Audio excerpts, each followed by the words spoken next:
काय आहे ना की आम्ही गावाकडून आलेली साधी माणसं, आम्हाला काय कळतंय त्याच्यामध्ये. आणि ते मॉडेलिंग म्हणजे ते अंगावर चिंध्या बांधून त्या सगळ्यांसमोर फिरायचं ते नाही हो, नाही जमणार.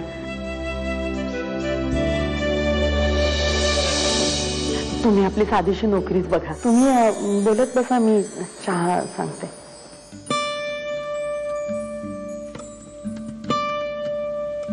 म्हणून मला सांग, काय हरकत आहे? तू ऐकलंच नाही काय म्हणाली? विषय बंद.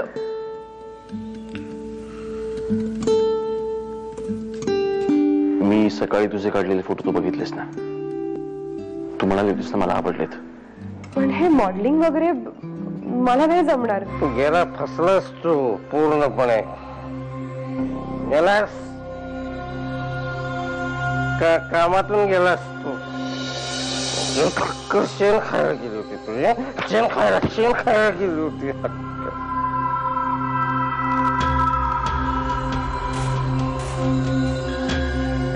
स्वतः मान दिलीस ना त्याच्या हातात.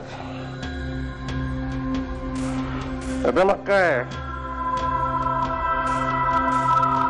आता तो मान मोडल्याशिवाय सोडणार नाही. प्रशांत एक वेळ तोंड उघडणार नाही, पण पोलीस त्याचा नंबर टॅप करत असतीलच ना. तो कोणाकोणाला फोन करतो हे पोलिसांना कळेलच. आणि एकदा का ते कळलं की ते तुमच्यापर्यंत.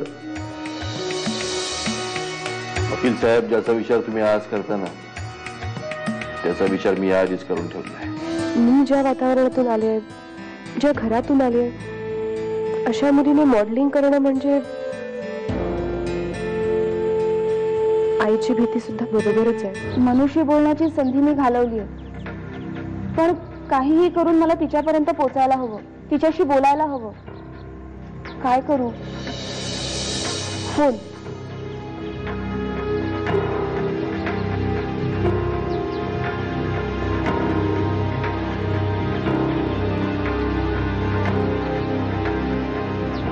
नाही,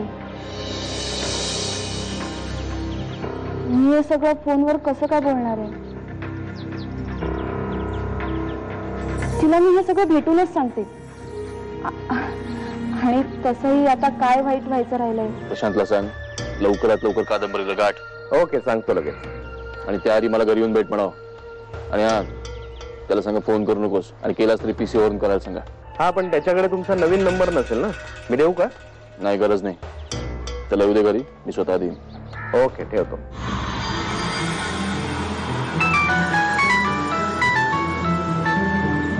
आज रात्री जायचंय तुला? मी नाही जाणार आहे. आणि आता ना बास झालंय, हे खूप अति होत आहे तुमचं. आणि मला जे करायचं होतं ते मी केलंय. नाही ऐकलंस तर पोस्टर्स तयार आहेत तुझे. उगाच मला सारखं सारखं तेच सांगायला लावू नकोस, कळलं का? आज रात्री हॉटेल मोनिविला.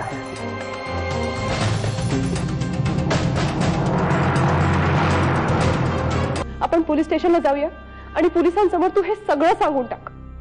नाही, पोलिसांसमोर नको. मी नाही बोलू शकणार. आणि तुला हे इतकं सोपं वाटतंय का ग? मी खूप अडकले यात. आणि मी तोंड उघडलं ना तर ते माझे